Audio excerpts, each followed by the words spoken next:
Shalom, jemaat yang terkasih di dalam Tuhan Yesus. Sebelum ibadah pagi hari ini kita mulai, kami akan membacakan warta jemaat GKJ Maguwoharjo Minggu 7 Februari 2021. Perjamuan Kudus. Pelayanan sakramen perjamuan kudus akan dilaksanakan pada hari Minggu 14 Februari 2021. Untuk itu dimohon kepada seluruh warga dewasa GKJ Maguwoharjo untuk dapat mempersiapkan diri di dalam pendadaran, dan pendadaran perjamuan kudus dilaksanakan bersama dengan renungan pagi pada hari Sabtu 13 Februari 2021 atau dengan tata cara perjamuan kudus terlampir. Bagi warga yang menghendaki anggur diminta untuk mendaftar ke majelis wilayah sampai dengan 8 Februari 2021. Gereja hanya menyediakan anggur sesuai dengan warga yang mendaftar, dan pengambilan anggur pada jam kerja dari hari Senin sampai dengan Sabtu mulai Selasa 9 Februari 2021. Dan bagi warga yang dulu mengambil anggur, dimohon untuk tempat anggur atau botol dikembalikan ke gereja. Untuk itu mohon perhatian warga GKJ Maguwoharjo. Rapat rutin majelis. Majelis GKJ Maguwoharjo akan mengadakan rapat rutin majelis pada hari Jumat 12 Februari 2021 pukul 18 WIB bertempat di gedung gereja. Apabila ada warga yang berkepentingan dengan sidang tersebut, dapat menghubungi majelis wilayah atau berkirim surat ke kantor gereja. Rabu Abu. Ibadah Rabu Abu akan dilaksanakan pada hari Rabu 17 Februari 2021 pukul 16 WIB dan akan dilaksanakan secara online. Ibadah ini juga sekaligus sebagai awal aksi puasa yang dimohon perhatian warga GKJ Maguwoharjo. Demikian warta jemaat GKJ Maguwoharjo Minggu 7 Februari 2021, dan warta selengkapnya bisa Bapak Ibu baca di warta jemaat yang sudah disediakan oleh gereja. Baik Bapak Ibu,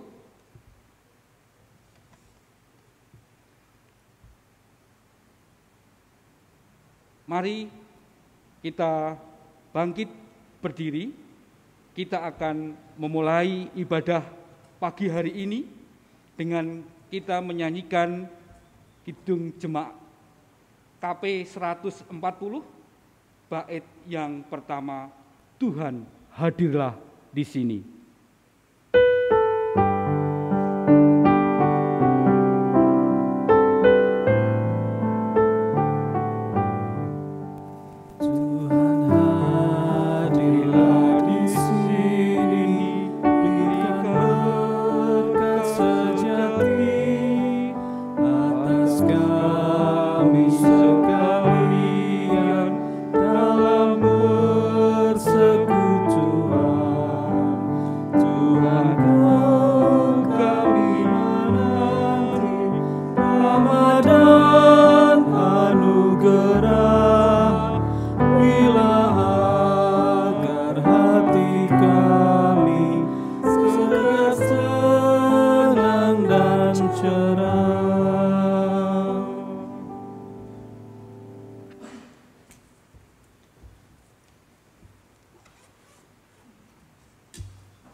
Saudara-saudara yang terkasih, ibadah kita pada pagi hari ini kita mulai dengan pengakuan bahwa pertolongan kita ialah dari Tuhan, Sang Khalik langit, bumi, dan segala isinya, yang dalam kasih dan kesetiaannya tidak pernah meninggalkan buah perbuatan tangannya. Kiranya turun atas dari saudara kasih karunia, rahmat, dan damai sejahtera dari Allah Tritunggal, Bapa dan Putra, dan Roh Kudus. Amin.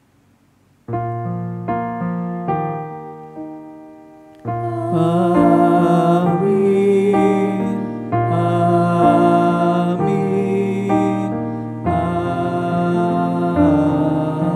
amin.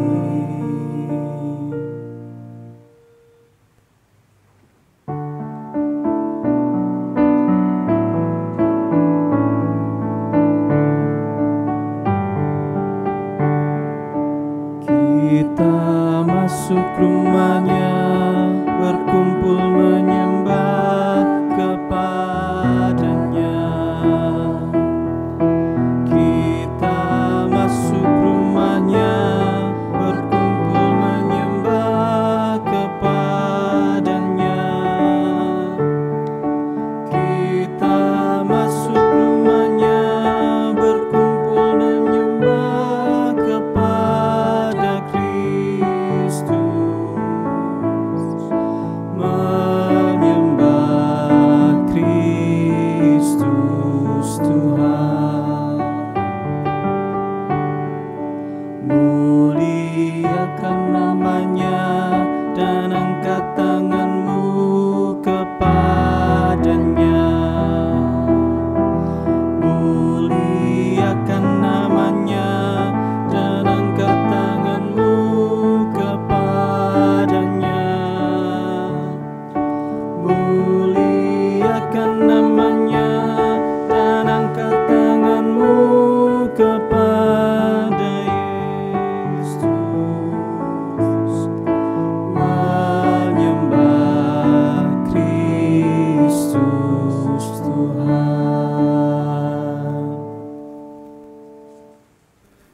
Saudara-saudara, dengarkanlah untuk kesekian kalinya hukum kasih sebagaimana disabdakan oleh Yesus Tuhan kita dalam Injil Matius pasal 22 ayat 37 sampai 39. Jawab Yesus kepadanya, "Kasihilah Tuhan Allahmu dengan segenap hatimu dan dengan segenap jiwamu dan dengan segenap akal budimu. Itulah hukum yang terutama dan yang pertama. Dan hukum yang kedua yang sama dengan itu ialah kasihilah sesamamu manusia seperti dirimu sendiri. Pada kedua hukum inilah tergantung seluruh hukum Taurat dan kitab para nabi." Marilah kita memujikan kidung nyanyian penyesalan kita dari KJ 37B, Batu Karang yang Teguh, dalam rangka menghayati ketidaksempurnaan dan penyesalan kita terhadap kegagalan kita secara fair dan utuh melaksanakan sabda Tuhan itu.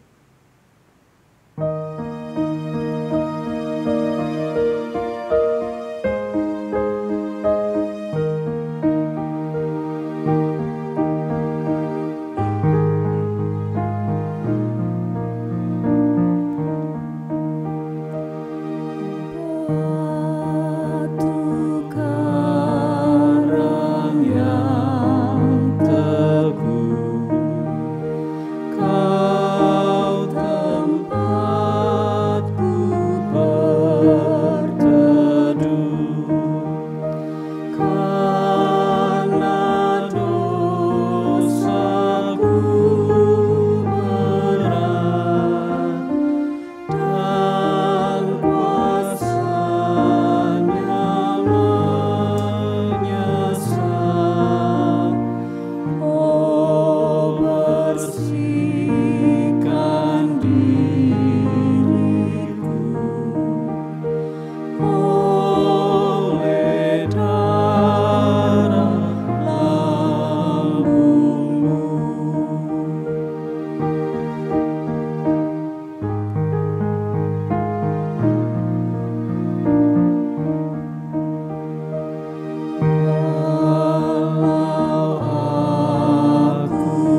Tuhan, demikianlah kidung kami, karena kami memang mengakui akan kelemahan, keberdosaan, serta ketidaksempurnaan kami dalam menjalankan kehendak Tuhan. Kami lebih mudah mengasihi-Mu ketika kami merasa diuntungkan dan diberkati, dan kurang mengasihi-Mu ketika kami memasuki pertanyaan misteri dan peristiwa-peristiwa yang bagi kami nampak tidak menguntungkan. Dengan demikian kasih kami kepadamu bersifat pamrih dan egois. Kami memperlakukan Tuhan sebagai alat untuk memenuhi yang kami mau. Jika belum atau tidak, sedikit banyak hati kami menggerutu, malah tak jarang mengabaikan Dikau. Sesama juga seringkali hanya kami cintai, manakala keinginan kami mereka jalankan. Begitu mereka berbeda dengan mau kami, mereka menjalankan pikirannya sendiri yang berlawanan dengan asumsi kami tentang yang harus dia kerjakan. Sering kasih kami menumpul, tak jarang tumbuh benci. Ampunilah kami, ya Tuhan, batu karang yang teguh. Kami orang berdosa, kami orang lemah. Mohon rahmat.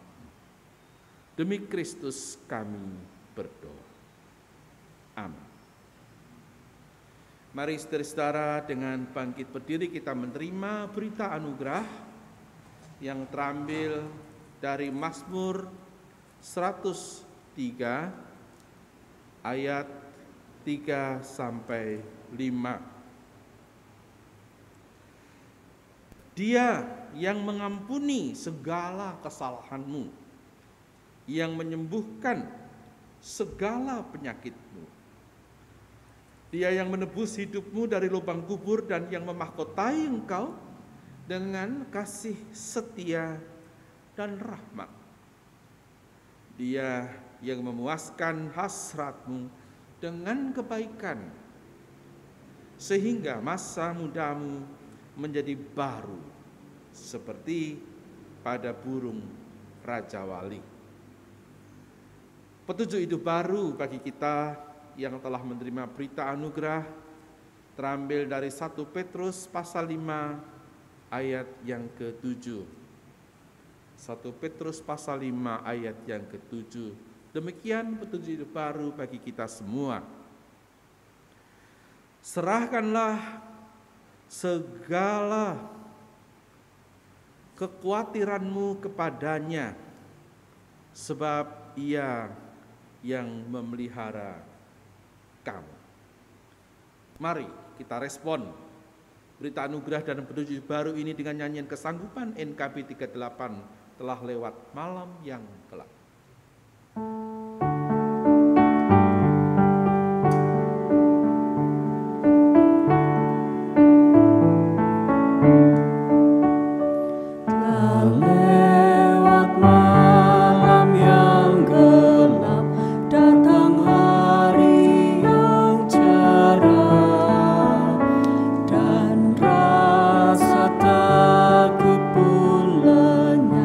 Jiwaku bersuka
Mari kita memanjatkan doa syafaat kita. Ya Tuhan, dalam ibadah kami pada pagi ini, kami mengingat di dalam doa syafaat kami, saudara-saudara kami yang dirundung oleh banjir, mereka yang berada di daerah Semarang, Kudus dan sekitarnya, mereka yang berada di Manado, mereka yang kehilangan keamanan bahkan harta bendanya karena bencana banjir. Saudara-saudara kami di daerah Jakarta yang terancam juga oleh banjir.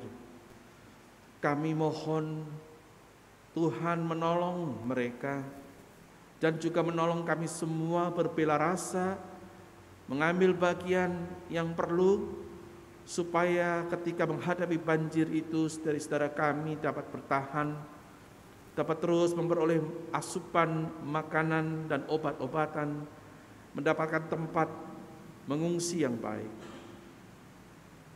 Demikian pula dengan peristiwa-peristiwa bencana alam yang lain, termasuk erupsi Merapi beberapa hari yang lalu, yang juga membuat saudara-saudara kami di sekitar Gunung Merapi mesti ada di daerah pengungsian. Engkau yang adalah Allah yang penuh cinta dan hadir dalam diri para korban, kiranya nyata dialami dan disaksikan juga oleh orang-orang yang tidak terkena bencana, namun yang rindu membantu saudara-saudaranya, sehingga sebagai sesama manusia, apapun agama kami, apapun etnisitas kami dapat merasakan kesatuan cinta kasih. Kami berdoa untuk situasi yang masih belum selesai, pandemi COVID-19 yang merajalela di hampir seluruh dunia, termasuk di tanah air kami, termasuk di sekitar Jogja, tempat kami tinggal. Ya Tuhan, kami mohon Engkau selalu memberikan semangat pada kami untuk menjaga hidup satu sama lain, memberdayakan satu sama lain, menolong satu sama lain, menghibur dan menguatkan, serta menyaksikan cinta kasih di tengah-tengah bencana ini. Sehingga Engkau yang hadir dalam diri korban, Engkau yang kami imani di tengah-tengah misteri dan tanda tanya, boleh kami temukan, kami maknai, malah kami saksikan dengan cara-cara yang spesial dan khusus di tengah-tengah situasi ini. Kami mohon berkat Tuhan untuk GKJ Maguwoharjo, tempat kami bertumbuh dalam iman dan berkomunitas. Mohon berkat Tuhan agar melalui di dalam gereja kami, iman kami sungguh-sungguh diperdalam, disegarkan, saksian Kristiani kami dinyatakan tanpa pamrih kepada dunia. Kiranya gereja sungguh-sungguh menjadi tempat di mana terang dan garam itu boleh ada dan disaksikan. Demikian juga dalam hidup kami berkeluarga. Kiranya kami menjadi domus ecclesiae, gereja rumah. Rumah kami menjadi gereja kami juga, di mana Kristus ada, dipuji, dimuliakan, dialami, dan disaksikan. Inilah doa syafaat kami ya Tuhan. Demi nama-Mu Sang Kristus, kami berdoa. Amin. Jemaat yang terkasih di dalam Tuhan Yesus, marilah kita bersyukur atas pemeliharaan Tuhan dalam hidup kita. Rasa syukur ini akan kita wujudkan dalam bentuk persembahan. Seraya memberikan persembahan, marilah kita mengingat firman Tuhan dari Ibrani 13 ayat 15 sampai 16. Sebab itu, marilah kita oleh Dia senantiasa mempersembahkan korban syukur kepada Allah, yaitu ucapan bibir yang memuliakan nama-Nya. Dan janganlah kamu lupa berbuat baik dan memberi bantuan sebab korban-korban yang demikianlah yang berkenan kepada Allah. Persembahan diiringi dengan nyanyian PKJ 4 ayat 1 dan 2. Angkatlah hatimu pada Tuhan.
Jemaat kami undang untuk bangkit berdiri.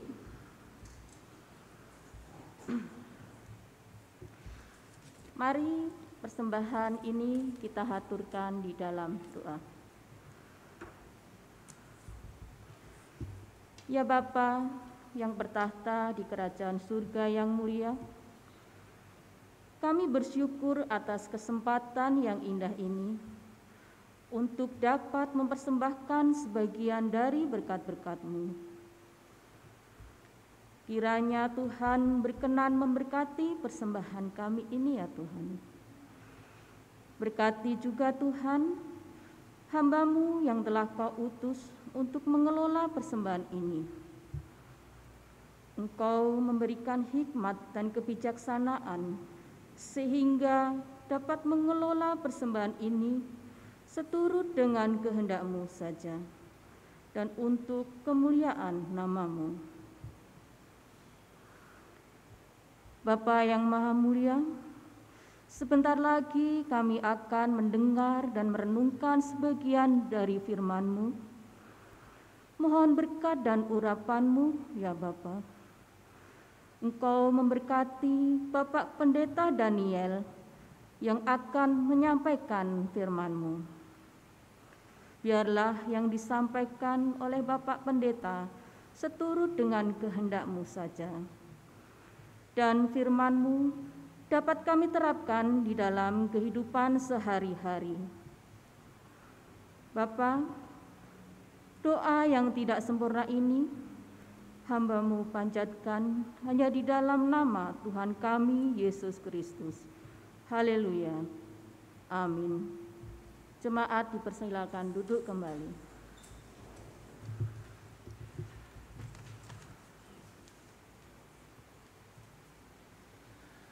Saudara-saudara yang terkasih, bacaan Injil untuk tema kita pada minggu ini terambil dari Injil Markus 1 ayat 29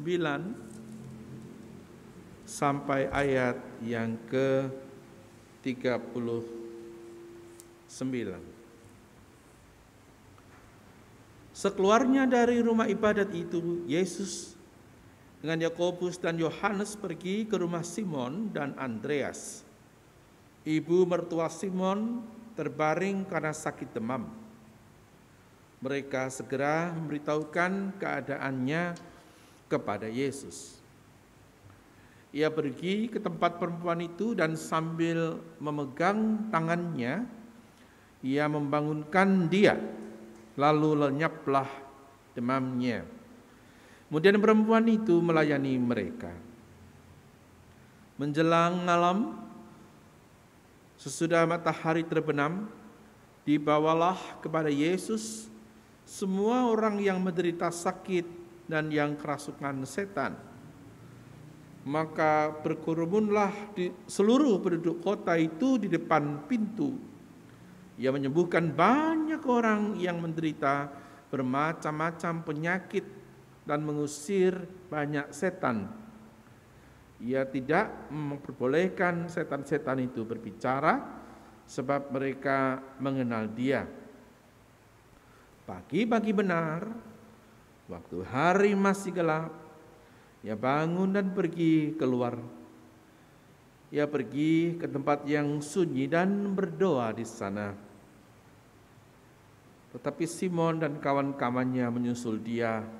Waktu menemukan dia, mereka berkata, "Semua orang mencari engkau."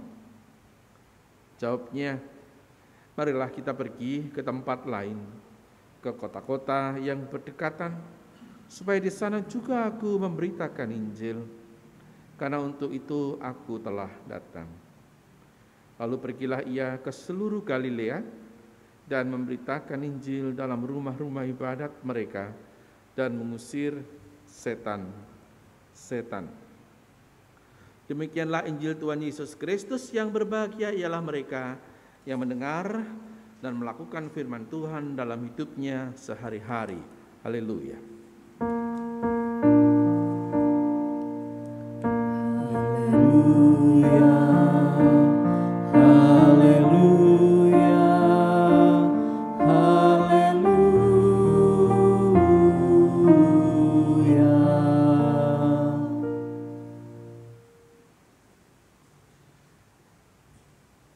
Saudara-saudara, kata Injil, euangelion, memberitakan Injil, bisa bersifat ironis manakala terjadi skisma atau perpecahan gerejawi berdasarkan kata itu.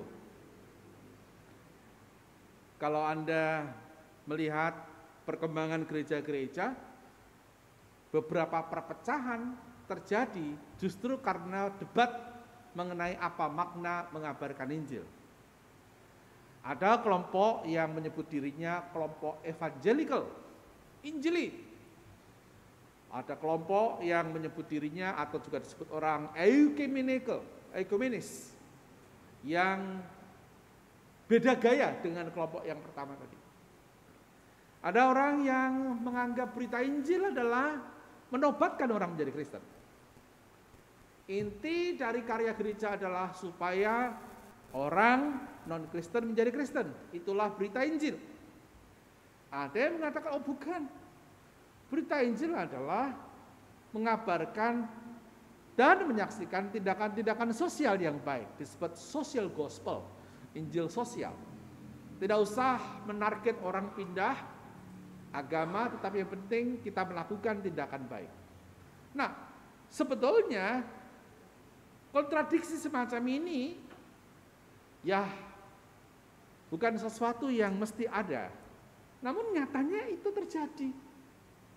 Itu terjadi. Teman-teman dari kelompok katakanlah yang menyebut dirinya evangelical jarang mengundang para pengkhotbah dari gereja ekumenikal dan sebagainya dan sebaliknya. Teman-teman yang terbiasa dengan teologi yang katakanlah lebih ekumenis juga jarang mengundang teman-teman yang lebih katakanlah injili, karismatik, pantekostalit misalnya. Padahal sama-sama gereja Tuhan dan sama-sama meyakini Injil Yesus Kristus. Di mana letak masalahnya? Letak masalahnya adalah pada tafsir mengenai makna kata itu dan buah dari pemaknaan mengenai arti kata itu. Dalam bacaan kita ini, Tuhan Yesus mengatakan, marilah kita pergi ke tempat lain, ke kota-kota yang berdekatan, supaya di situ aku memberitakan Injil. Nah, berarti memang tugas memberitakan Injil diteladankan oleh Yesus, dan gereja mesti mengikuti teladan itu. Pertanyaannya, apa itu memberitakan Injil? Dan bagaimana orang harus memberitakan Injil? Kalau kita memakai teks Markus dari sekarang, maka kita harus melihat ceritanya. Dan dari cerita ini kita memetik beberapa hal sehingga kita lalu tahu apa arti dari evangelion, kabar baik dalam Markus pasal 1 ayat yang ke-30, 29 sampai 39. Berawal dari kasus mertua Simon yang sakit demam disebutnya. Dan Yesus lalu menyembuhkan. Setelah Yesus menyembuhkan, perempuan itu melayani yang menyembuhkan. Jadi lihat nih, ada exousia, kuasa dari Yesus yang membuat perempuan itu dari sakit jadi sembuh. Lalu si sakit yang sembuh melayani. Jadi ada interaksi, ada kait kelindan, relasi di antara orang-orang yang terlibat dalam pelayanan ini. Dan kemudian berita tentang Yesus, the miracle maker itu, pembuat mujizat itu menyebar, sehingga datanglah orang-orang ke rumah si mertua Simon itu. Yang datang adalah orang-orang sakit, disebut sakit berbagai macam penyakit dan kerasukan setan.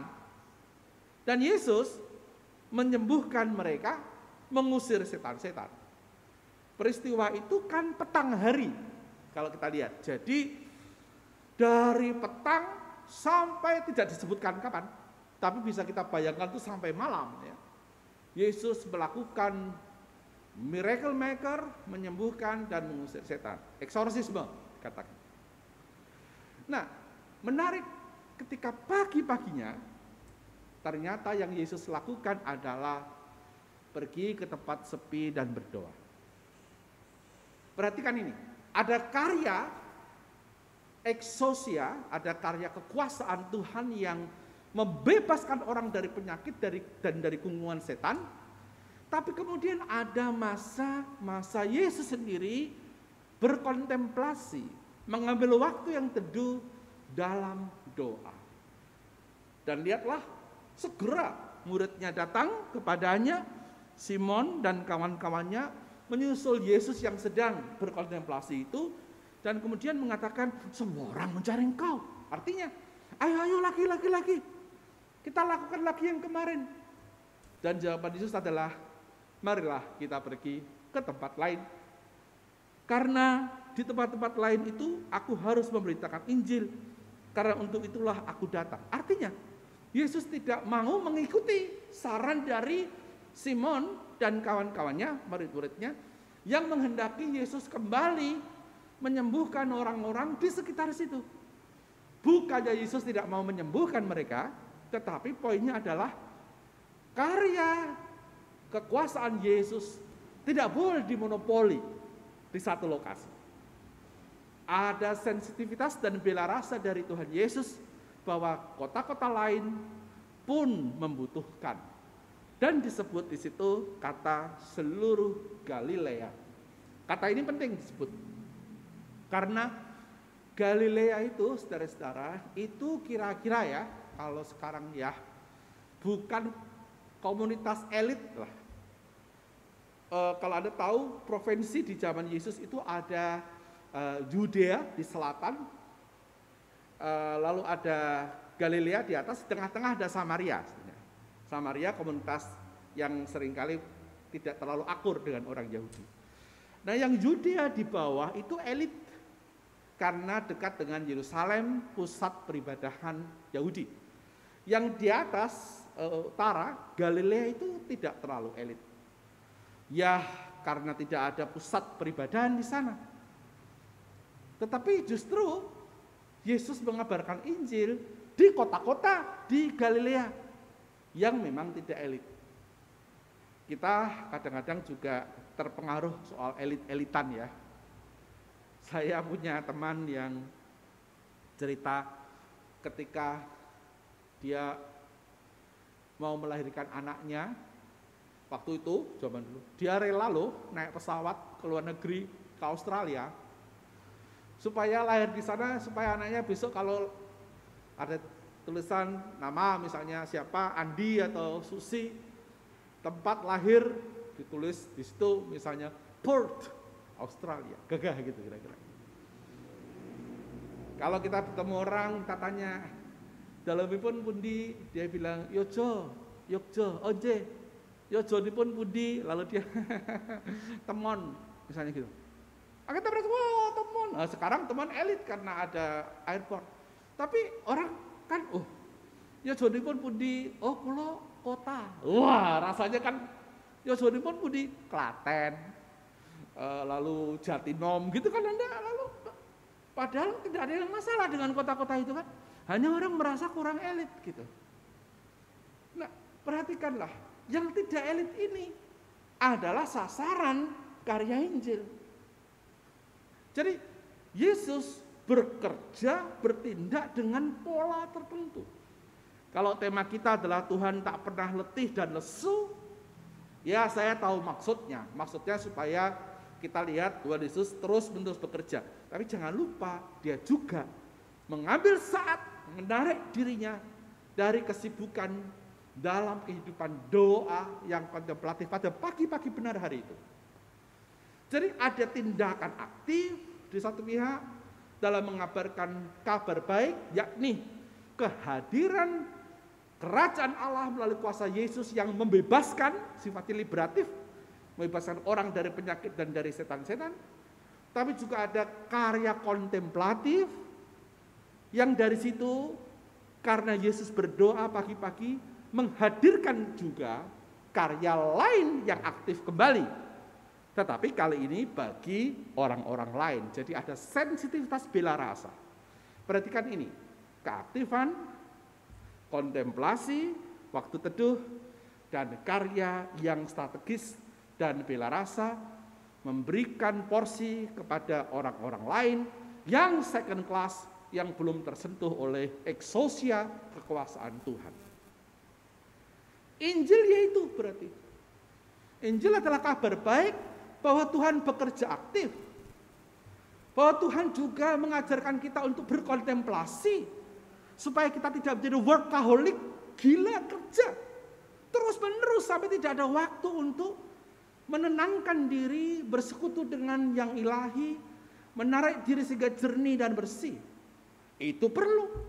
Dan setelah itu perspektif baru diberikan bahwa keaktifan jangan hanya sekedar demi keaktifan itu, tetapi demi melayani orang-orang lain yang juga membutuhkan, termasuk dan malah terutama ketika mereka adalah second class orang-orang Galilea. Jadi ada pemikiran strategis bagaimana supaya eksosia kekuasaan Tuhan itu dirasakan oleh pihak-pihak lain, orang-orang kecil dan lemah. Injil adalah itu. Jadi kalau kita kembali ke contoh pertama, tarik-tarikan di antara kelompok evangelical dan ecumenical hanya karena pemahaman dogmatik soal menambah jiwa atau bukan, saya kira kita kehilangan inti dari contoh yang diberikan Yesus. Mau apapun gaya Anda, mari kita ingat bahwa kalau Yesus kita jadikan teladan, maka keaktifan cinta kasih itu adalah cinta kasih yang berkelindan dengan kejernihan, dengan kehidupan doa dan kontemplasi, dan dengan pemikiran bahwa apa yang ada padaku, kekuasaan yang ada padaku adalah bukan untuk monopoli kelompok tertentu, tetapi untuk orang lain, bahkan terutama orang-orang quote-unquote Galilea yang kecil dan lemah. Semakin jarang orang-orang itu mendapatkan cinta kasih, semakin harus mereka menjadi prioritas dalam kesaksian hidup kita. Injil adalah itu. Dan itu berkaitan antara konsep yang benar tentang bagaimana kenyataan praksis karya yang membebaskan, jadi ortodoksi, teori yang benar, ortopraksi, tindakan yang benar, dan spiritualitas yang bersih dan jernih dalam doa, ortopneumati, harus berkaitan. Hasil dari ketiga orto itu adalah orto vitae, hidup yang benar. Kalau kita tidak menjaga kait kelindan tiga hal itu, kita bisa-bisa tidak mengabarkan Injil. Contoh yang paling menohok, salah satu contoh yang menurut saya termasuk paling menohok adalah apa yang dialami oleh Mahatma Gandhi. Ini persis sama seperti yang dialami oleh Muhammad Ali. Tapi saya ceritakan yang Mahatma Gandhi saja. Gandhi itu orang Hindu, namanya Mohandas Karamchand Gandhi. Gelar Mahatma itu datang diberikan kepadanya karena karya yang hebat. Mahatma, manusia hebat, manusia besar. Tapi nama asli adalah Mohandas Karamchand Gandhi famnya. Dia pernah menjadi lawyer di Afrika Selatan ketika masih zaman apartheid itu.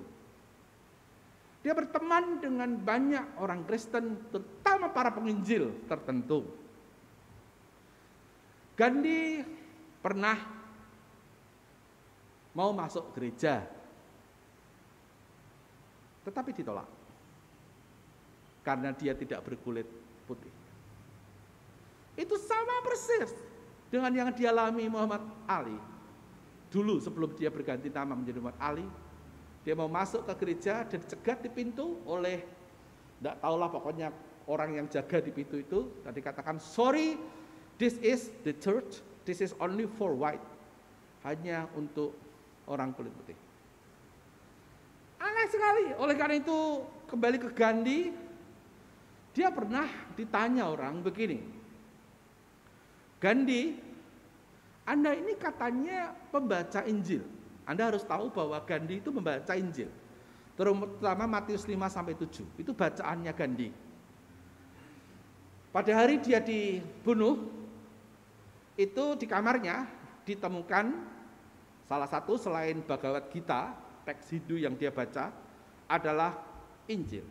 Bagian yang paling kucel itu Matius 5-7, khotbah di bukit. Di sebelahnya ada jeruk dan susu kambing yang dia makan pada hari itu. Dan ada alat tintal dan ada Alkitab. Jadi Gandhi, bukankah engkau membaca Injil? Bukankah engkau pernah mengatakan Yesus itu gurumu? Dia pernah mengatakan itu. Aku punya dua guru, Yesus dan Leo Tolstoy, sastrawan Rusia, yang mengarang Peace and War. Anda tahu tulisan itu. Dan Gandhi juga pernah mengatakan dia menyukai satu lagu gereja. Sangat suka, bagi dia lagu itu paling bisa mengungkapkan Yesus yang mencintai dunia. Lagu itu judulnya Memandang Salib Rajaku. Apakah Pak pianis ingat lagu itu? Bisakah memainkan untuk kita? Nah, dengarkan ya, ini notasinya.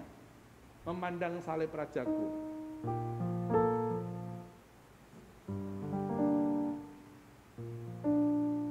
Do mi fare do.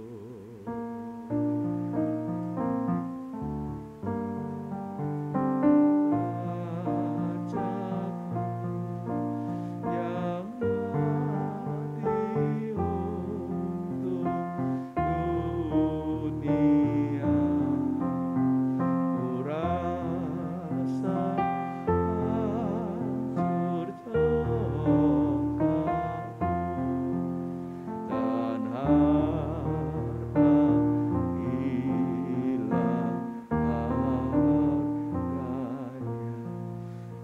suka, terutama ada bait yang bunyinya gini. Belum pernah manusia melihat sayang sejernih. Itu ayat berapa ya? 2 atau 3. Itu dia bilang suka sekali dia. Karena dia melihat ada orang begitu rupa. Belum pernah aku melihat sayang sejernih. Dia bilang luar biasa. Maka Yesus itu guruku, kata dia.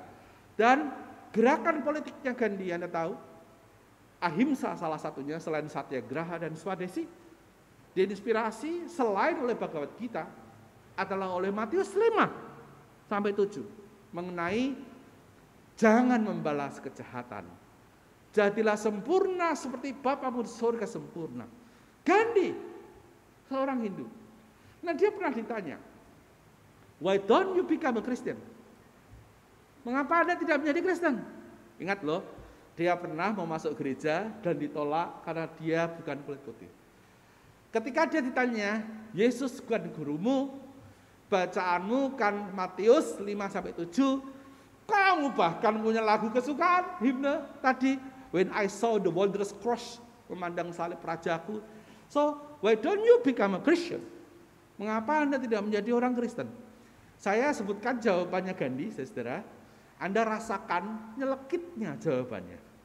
Nyelekit secara positif ya. Dia bilang begini, I do follow Christ. Aku ikut Kristus. I do not want to be a Christian. Aku tidak ingin menjadi orang Kristen. Why? Because the Christians usually do not follow Christ. Sebab orang Kristen sering tidak ikut Kristus. Aku nggak mau. Aku ikut Kristus saja. Coba, malu gak kita? Dikritik begitu. Bagaimana? Ketika gereja membatasi cinta kasih Allah hanya pada dirinya sendiri, mengeksklusi orang lain yang berbeda etnis, berbeda ras, barangkali dalam konteks kita berbeda agama, yang membatasi kasih Tuhan hanya pada kelompok sendiri, itu bukan Injil. Ingat, Yesus mengatakan, mari kita pergi ke kota-kota lain, supaya di sana aku memberitakan Injil. Apa Injil? Kabar baik tentang kuasa liberatif Allah, pembebasan Allah. Kabar baik tentang kuasa itu hadir bersama dengan spiritualitas yang jernih, yang merindukan selalu bersekutu dengan Tuhan. Bukan sekedar aktivitas tanpa henti yang workaholic, tetapi ekspresi dari relasi spiritual manusia dengan Tuhannya yang menghasilkan suatu tindakan-tindakan strategis bagi tersebarnya kuasa Allah itu dalam hidup kita. Gereja dan orang Kristen dipanggil meneladani Kristus. Itu berarti bukan hanya kita diminta menjadi media pengabaran Injil, kita bahkan diminta hidup kita itu sendiri kiranya menjadi realitas kabar baik. Hidup kita mestinya bukan hanya alat, harusnya hidup kita yang menjaga ortodoksi, ortopraksi, dan ortopneumati menjadi Injil itu sendiri. Amin.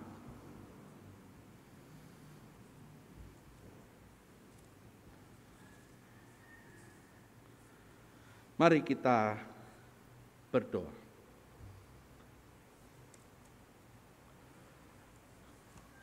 Ya Tuhan,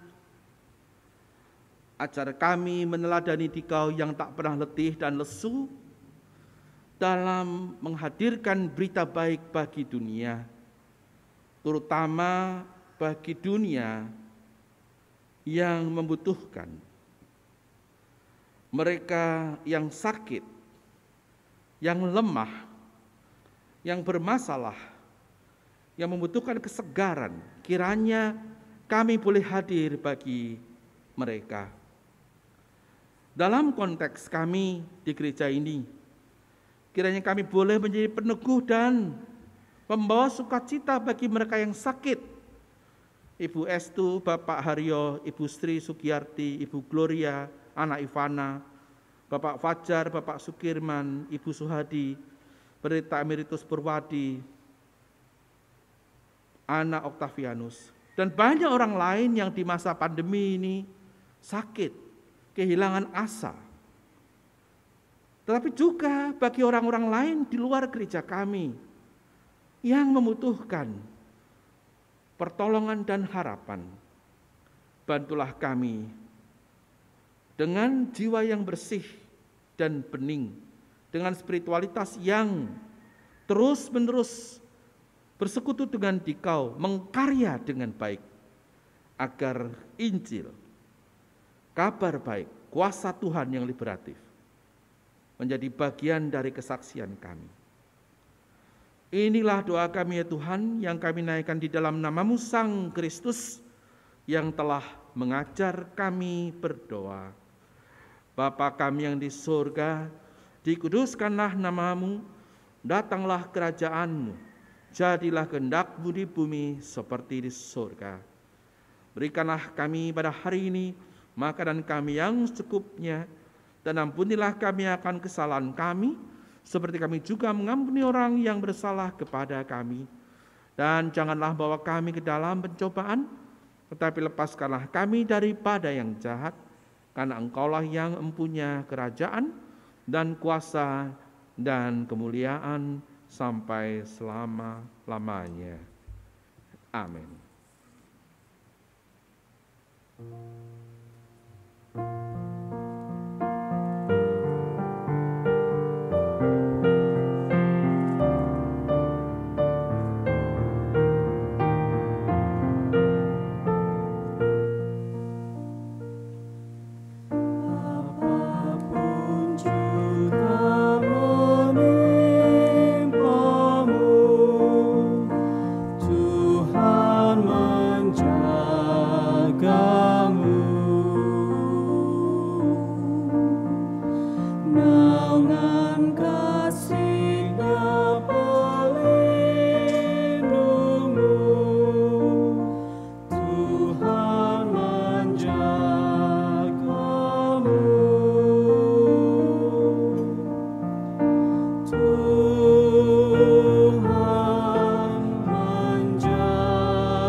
Jemaat kami undang untuk bangkit berdiri.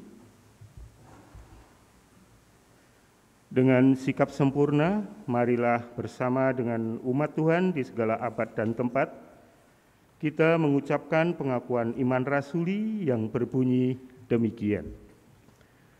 Aku percaya kepada Allah, Bapa yang Maha Kuasa, Khalik langit dan bumi, dan kepada Yesus Kristus, Anak-Nya yang tunggal, Tuhan kita, yang dikandung daripada Roh Kudus, lahir dari anak darah Maria, yang menderita di bawah pemerintahan Pontius Pilatus, disalibkan, mati dan dikuburkan, turun ke dalam kerajaan maut. Pada hari yang ketiga, bangkit pula daripada orang mati, naik ke surga, duduk di sebelah kanan Allah, Bapa yang Maha Kuasa, dan akan datang dari sana untuk menghakimi orang yang hidup dan yang mati. Aku percaya kepada Roh Kudus, gereja yang kudus dan am, persekutuan orang kudus, pengampunan dosa, kebangkitan daging, dan hidup yang kekal. Saudara-saudara yang terkasih, marilah kita melanjutkan hidup kita dengan meneladani karya Kristus yang rajin, yang tidak mengeluh, kontemplatif dalam aktif mengabarkan berita baik. Lanjutkanlah hidup dan kesaksian Anda bersama dengan berkat Tuhan. Tuhan memberkati engkau dan melindungi engkau. Tuhan menyinari engkau dengan wajah-Nya dan memberi engkau kasih karunia. Tuhan menghadapkan wajah-Nya kepadamu dan memberi engkau damai sejahtera. Amin.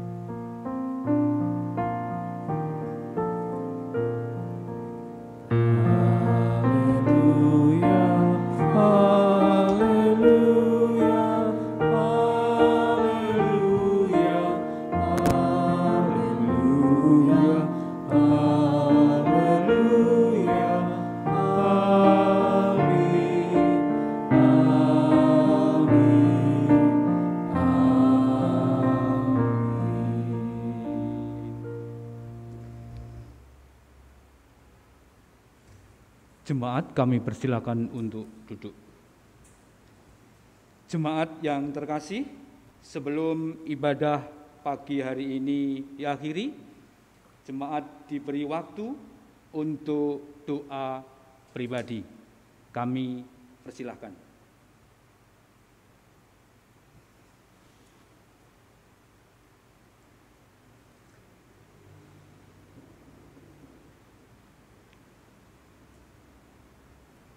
Jemaat yang terkasih, Majelis Gereja mengucapkan terima kasih kepada Bapak Pendeta Daniel Lestio Budi, kepada organis yang sudah mengiringi pujian, song leader yang telah memimpin pujian, petugas multimedia, dan juga penerima tamu dan juga kolektan.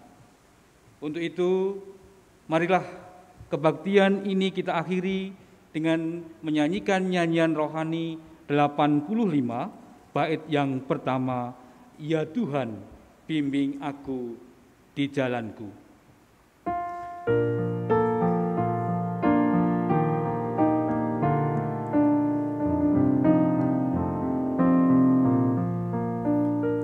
Ya Tuhan, bimbing